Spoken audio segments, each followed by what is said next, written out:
Every sport has a continuously growing and changing talent pool that spawns some of the best players who go on to cement their names in the history books. However, not every talent lives up to their potential. Some never outgrow the small stages and flop on the big ones. Others start well on the bigger stages but peak and decline too quickly to have long, successful careers. And yet, some are touted for great things but never even take off. For all the golf legends we know and appreciate, here are 4 Flameouts who never quite lived up to the hype or their full potential.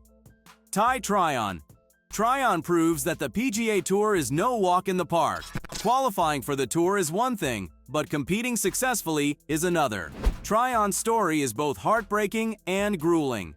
The North Carolina talent was touted for great things in the PGA. He was only 16 when he made the cut for the PGA Tour, and 4 months later, after turning 17, he made the cut again. The second time was enough to catch the attention of just about everyone in golf, and expectations grew. After turning pro in 2001, Tryon secured his PGA card for the following season after a stellar campaign at Q School. His hype couldn't have been higher. In fact, he was the highest-rated youngster at the time. He was knee-deep in sponsors looking to invest in the boy wonder and managed to bag $8 million in endorsements before he even took a swing on the tour. For a 17-year-old, that was monumental.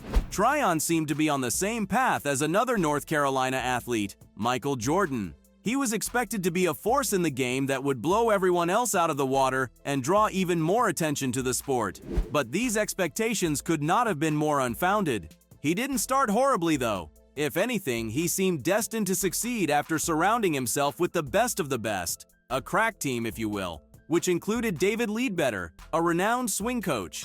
However, the reality remained that Tryon was at high school age on arguably the world's biggest golfing tour. On the course, Tryon was atrocious. Only a year after his lucrative endorsement deals, he was easily the worst player on the tour, missing 6 of 7 cuts, and was consistently seen as easy pickings on the course. If 2002 went horribly for the youngster, 2003 was even worse. In 21 events, he only made the cut twice. In only 2 years on the PGA Tour, the player who had announced himself with much fanfare was washed up and dropped like a bad habit.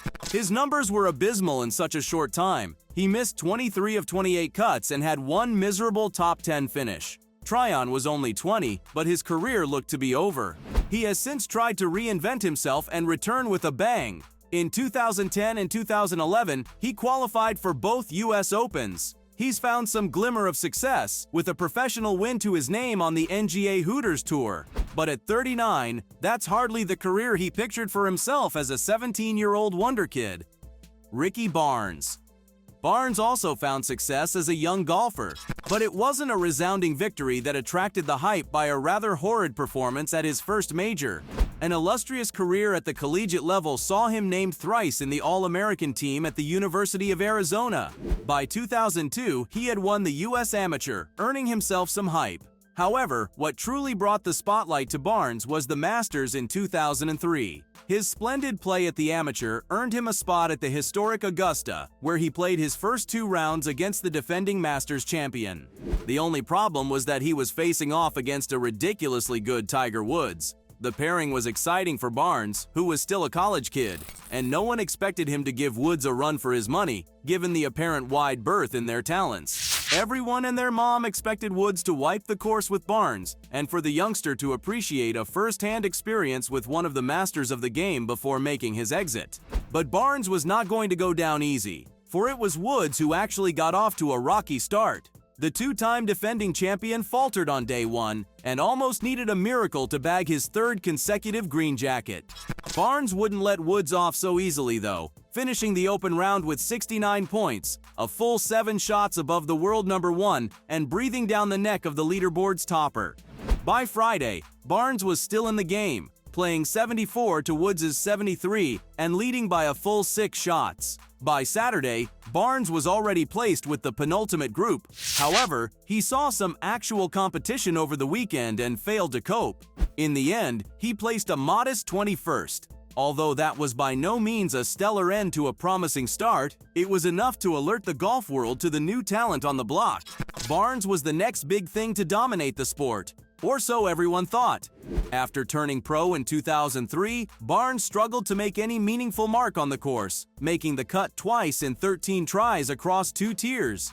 His time on the Web.com Tour was abysmal, and he struggled for years to qualify for the PGA before securing a tour card in 2009. Since then, he's had a somewhat steady career and placed within the top 125 on the PGA Tour money list 4 times in a row between 2009 and 2012. In the 2009 US Open, spectators caught a glimpse of the talent within when he surged to an early lead in the 3rd round. However, he finished as a runner-up after the closing 32 holes. Over a decade into his career, Barnes still hadn't quite recaptured the hype or his youth. Currently in his mid-40s, he's got a single professional win to his name, playing alongside J.B. Holmes in the CVS Caremark Charity Classic.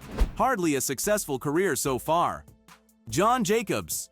When you're the younger brother of Tommy Jacobs, a tour winner, the spotlight is usually on you to succeed because you have just about everything necessary to succeed on the big stage. And for a while, John Jacobs appeared to be doing just that.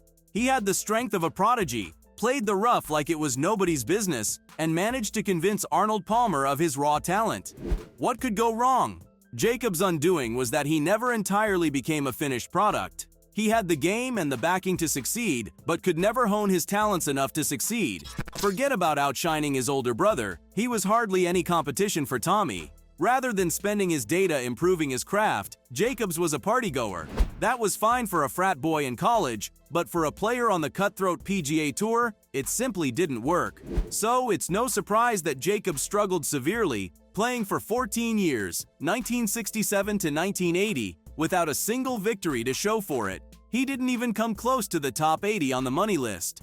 He mellowed out eventually, but the damage was already done, and he'd lost a lot of good years to establish himself as a serious golfer. He got married and found stability in his family, which helped him play better on the Champions Tour. In his first 6 seasons, he recorded 5 wins, including a senior PGA title.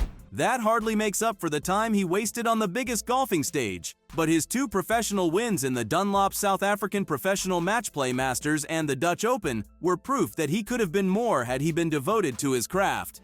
He holds the title of Officer of the Most Excellent Order of the British Empire and was inducted into the World Golf Hall of Fame in 2000. Not a bad end to a career, but it could have been way better. Bobby Cole.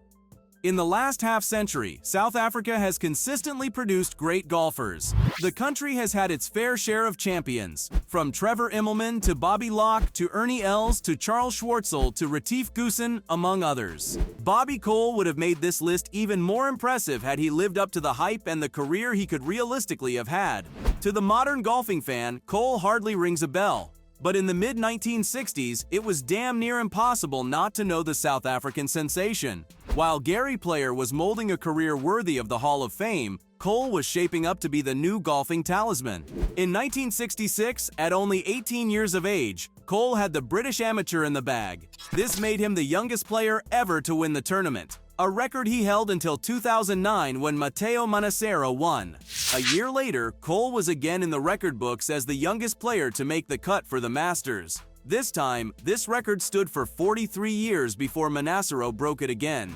At 19, Cole aced the PGA Tour's qualifying school, winning the whole event. He was clearly on the path to becoming the greatest South African golfer of all time. Many wondered what he would have achieved by 30 if he continued at that pace. The answer turned out to be rather anticlimactic.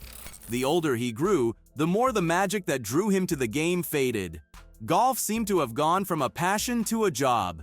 He'd end up posting 14 professional wins throughout his career, conquering the PGA Tour only once. He was hardly a serious contender at majors, and only finished in the top 10 3 times, even though he came into many of those events as a favorite. Everyone knew the South African was done when he returned to the PGA Tour Q School in 1993. It was at that stage that he became a prodigy 26 years earlier. But even with all his experiences on the big stage, he failed to live up to his previous reputation. Cole was another prodigious talent that had flattered to deceive. If you loved this video, stay tuned for the second part coming next week. Like, share, and subscribe to the channel to ensure you don't miss it. Don't forget to click on the bell icon so you never miss any notifications about our new uploads. As always, I'll see you on the next one.